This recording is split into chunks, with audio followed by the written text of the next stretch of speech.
Selamat malam Bapak dosen dan teman-teman. Kami dari kelompok 7 akan membawakan materi tentang menjelaskan akuntansi untuk organisasi nirlaba.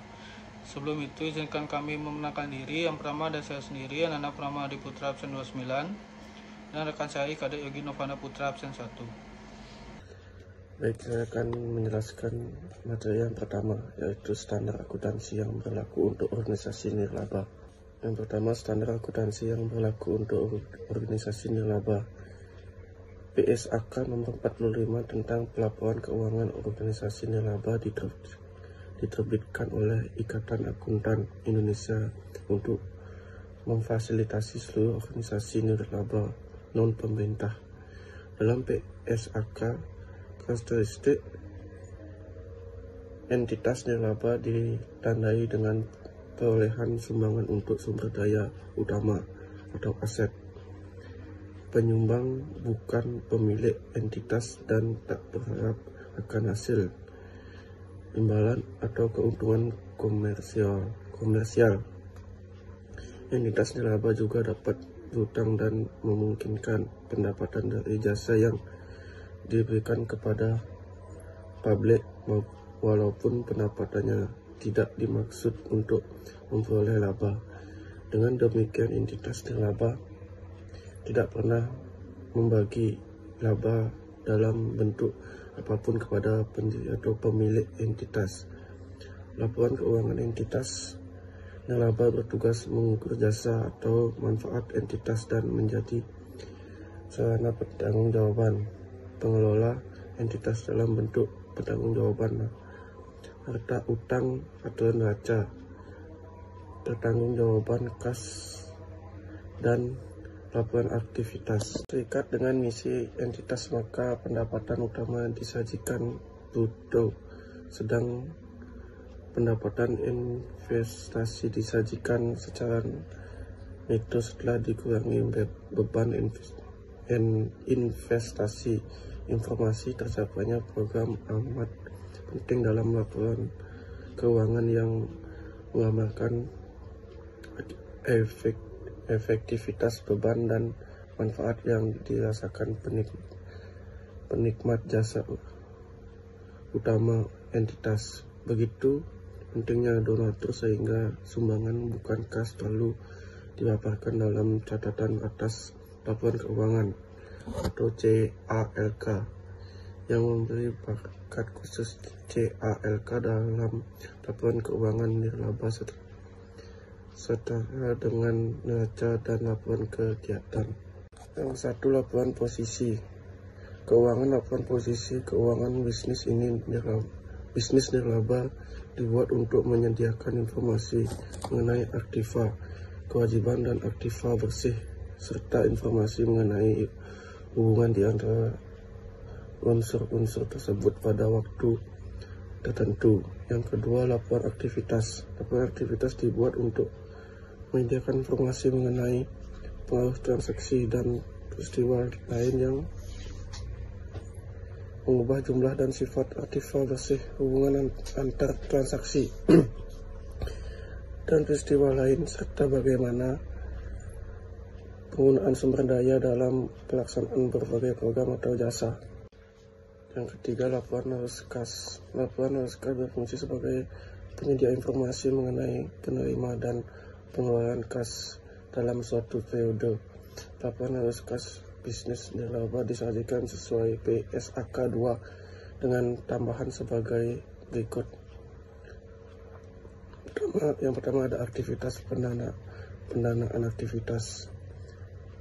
Pendanaan yang dimaksud di sini adalah seperti penerima kas dan donatur yang penggunaannya dibatasi untuk jangka panjang, penerimaan kas dan penghasilan investasi yang penggunaannya dibatasi untuk pemerolehan bangunan dan pemeliharaan aktiva tetap atau peningkatan dana abadi, serta bunga dan dividen yang dibatasi penggunaannya untuk jangka panjang.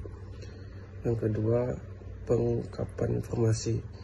Dengan laporan arus kas, Anda dapat memberikan informasi mengetahui aktivitas investasi dan pendanaan non-kas seperti sumbangan berupa bangunan atau aktiva investasi. Ada catatan atas laporan keuangan CALK.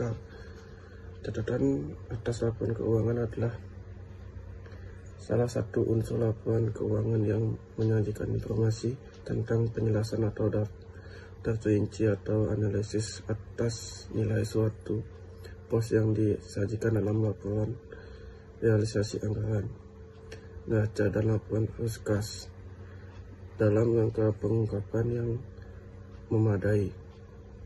CALK meliputi penjelasan naratif atau rincian dan angka yang tertera dalam LRA, laporan pembuatan SAI, laporan operasional atau LO, laporan perubahan ekuitas, neraca dan LACK dan LAK. CALK juga mencakup informasi tentang kebijakan akuntansi yang dipergunakan oleh entitas pelaporan dan informasi lain yang diharuskan dan dianjurkan untuk diungkapkan di dalam standar akuntansi pemerintahan, serta ungkapan yang diperlukan untuk menghasilkan penyajian laporan keuangan secara wajar. CALK mengungkapkan atau menyajikan atau menyediakan hal-hal sebagai berikut. Yang pertama, mengungkapkan informasi umum tentang entitas pelaporan dan entitas akuntansi. Yang kedua, menyajikan informasi tentang kebijakan fiskal, keuangan, dan ekonomi makro. Yang ketiga, menyajikan ikhtisar pencapaian target keuangan selama tahun, laporan berikut kendala dan hambatan yang dihadapi dalam pencapaian target. Yang keempat, menyajikan informasi tentang dasar penyusunan laporan keuangan dan kebijakan-kebijakan akuntansi yang dipilih untuk diterapkan atas transaksi-transaksi dan kejadian-kejadian penting lainnya. Yang kelima, menyajikan rincian dan penjelasan masing-masing pos yang disajikan pada lembar muka laporan keuangan. Yang keenam, mengungkapkan informasi yang diharuskan oleh pernyataan standar akuntansi pemerintahan atau PSAP yang belum disajikan dalam lembar muka laporan keuangan. Yang ketujuh, menyediakan informasi lainnya yang diperlukan untuk penyajian yang wajar yang tidak disajikan dalam lembar muka laporan keuangan. Baik, selanjutnya akan dijelaskan oleh teman saya. Baik, selanjutnya ada akuntansi organisasi nirlaba. Baik, yang pertama ada pengertian organisasi nirlaba.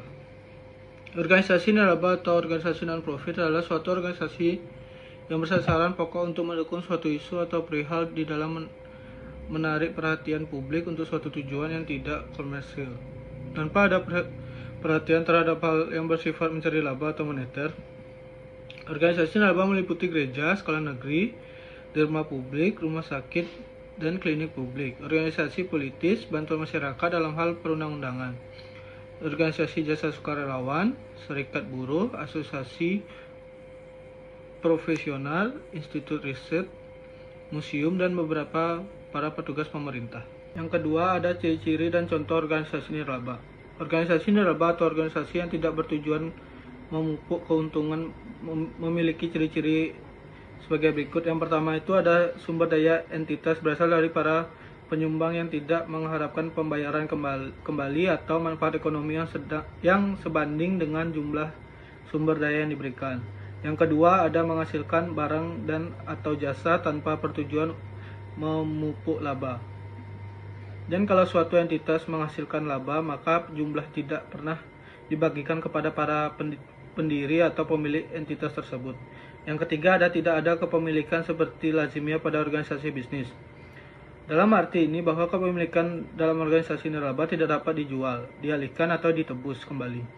Atau kepemilikan tersebut tidak mencerminkan proporsi pembagian sumber daya entitas pada saat likuidasi atau pembubaran entitas. Berikut ada contoh organisasi nirlaba. Yang pertama ada organisasi kesejahteraan sosial masyarakat, yang kedua ada yayasan sosial, yang ketiga ada yayasan dana, yang keempat ada balai keselamatan, yang kelima ada konservasi lingkungan atau satwa, yang keenam ada rumah sakit dan organisasi kesehatan masyarakat, dan yang terakhir ada PMI.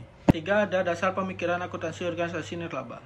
Di Amerika Serikat atau AS, Financial Accounting Standard Board atau FASB telah menyusun standar untuk laporan keuangan yang ditunjukkan bagi para pemilik entitas atau pemegang saham, kreditor, dan pihak lain yang tidak secara aktif terlibat dalam manajemen entitas bersangkutan namun memiliki kepentingan. Di Indonesia, pemerintah membentuk Komite Standar Akuntansi Pemerintah. Organisasi penyusun standar untuk pemerintah itu dibangun terpisah dari FASB, DAS atau Dewan Standar Akuntansi Keuangan, Ikatan Akuntan Indonesia di Indonesia karena karakteristik entitasnya berbeda. Organisasi komersial dan nirlaba sering rancu karena pembandingannya didasarkan atau jenis kegiatan atau bentuk legalnya. Sesungguhnya istilah non-komersial lebih cepat dari istilah nirlaba. Istilah Not for Profit Organization atau NFPO telah menggeser istilah non-profit organization karena menawarkan resolusi bahwa etikat dan tujuan pendirian organisasi bersangkutan bukan untuk mencari laba. Surplus diperlukan organisasi nirlaba untuk membesarkan skala kegiatan pengabdiannya dan memperbaharui sarana yang uzur dan rusak. Sebaliknya, apabila surplus tersebut dinikmati oleh para pengurus dalam bentuk gratifikasi, gaji, bonus, tunjangan perjalanan dinas, pinjaman bagi pendiri atau pengurus, serta dividen dalam entitas komersial, atau kenikmatan seperti mobil mewah, rumah tinggal, keanggotaan golf, dan sebagainya, maka organisasi nirlaba menjadi berhakikat entitas komersial. Selanjutnya ada entitas komersial atau nirlaba. Sering didefinisikan melalui bentuk legal dan bentuk kegiatan. Contoh entitas legal adalah yang pertama ada entitas komersial. Terbagi atas entitas komersial yang dikelola pemerintah seperti BUMN, Persero, entitas komersial swasta misalnya seperti CV, NV, firma, usaha perorangan, dan UDI.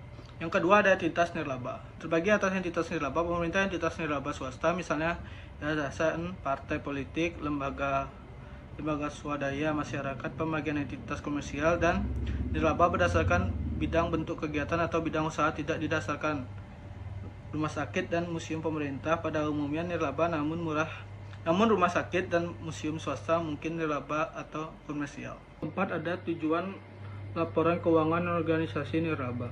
Sebagian dari usaha untuk membuat rangka konseptual, Financial Accounting Standard Board atau FASB 1980 mengeluarkan Statement of Financial Accounting Concepts nomor 4 atau SFAC 4 mengenai tujuan laporan keuangan untuk organisasi nirlaba atau non-nirlaba. Tujuan laporan keuangan organisasi nirlaba dalam SFAC nomor 4 tersebut adalah yang pertama adalah laporan keuangan organisasi non-bisnis. Hendaknya dapat memberikan informasi yang bermanfaat bagi penyedia dan calon penyedia sumber daya, serta pemakai dan calon pemakai lainnya dalam membuat keputusan rasional mengenai alokasi sumber daya organisasi. Yang kedua ada memberikan informasi untuk membantu para penyedia dan calon penyedia sumber daya, serta pemakai dan calon pemakai lainnya dalam menilai pelayanan yang diberikan oleh organisasi non-bisnis serta kemampuannya untuk melanjutkan memberi pelayanan tersebut. Yang ketiga, memberikan informasi yang bermanfaat bagi penyedia dan calon penyedia sumber daya, serta pemakai dan calon pemakai lainnya dalam menilai kinerja manajer organisasi non-bisnis atas pelaksanaan tanggung jawab pengelolaan serta aspek kinerja lainnya. Yang keempat, memberikan informasi mengenai sumber daya ekonomi, kewajiban, dan kekayaan bersih organisasi, serta pengaruh dari transaksi, peristiwa dari kejadian ekonomi yang mengubah sumber daya dan kepentingan sumber daya tersebut. Yang kelima, memberikan informasi mengenai kinerja organisasi selama satu periode, pengukuran secara periodik atas perubahan jumlah dan keadaan kondisi sumber kekayaan bersih organisasi non-bisnis, serta informasi mengenai usaha dan hasil pelayanan organisasi secara bersama-sama, yang dapat menunjukkan informasi yang berguna untuk menilai kinerja. Yang keenam, ada memberikan informasi mengenai bagaimana organisasi memperoleh dan membelanjakan kas atau sumber daya kas, mengenai utang dan pembayaran kembali utang, dan mengenai faktor-faktor lainnya yang dapat mempengaruhi likuiditas organisasi. Yang ketujuh, ada memberikan penjelasan dan interpretasi untuk membantu pemakai dan dalam memahami informasi keuangan yang diberikan. Kesimpulan dari materi kami, organisasi nirlaba atau organisasi non-profit adalah suatu organisasi yang bersasaran pokok untuk mendukung suatu isu atau perihal di dalam menarik perhatian publik untuk suatu tujuan yang tidak komersil. Tanpa ada perhatian, terdapat hal-hal yang bersifat mencari laba atau moneter. Organisasi nirlaba meliputi gereja, sekolah negeri, derma publik, rumah sakit, dan klinik publik. Organisasi politis, bantuan masyarakat dalam hal perundang-undangan. Organisasi jasa sukarelawan, serikat buruh, asosiasi profesional, institut riset, museum, dan beberapa para petugas pemerintah. Menurut PSAK nomor 45 bahwa organisasi nirlaba memperoleh sumber daya dari sumbangan para anggota dan para penyumbang lainnya yang tidak mengharapkan imbalan apapun dari organisasi tersebut. Baik, sekian presentasi dari kelompok kami. Jika ada salah kata mohon maaf. Selamat malam, terima kasih.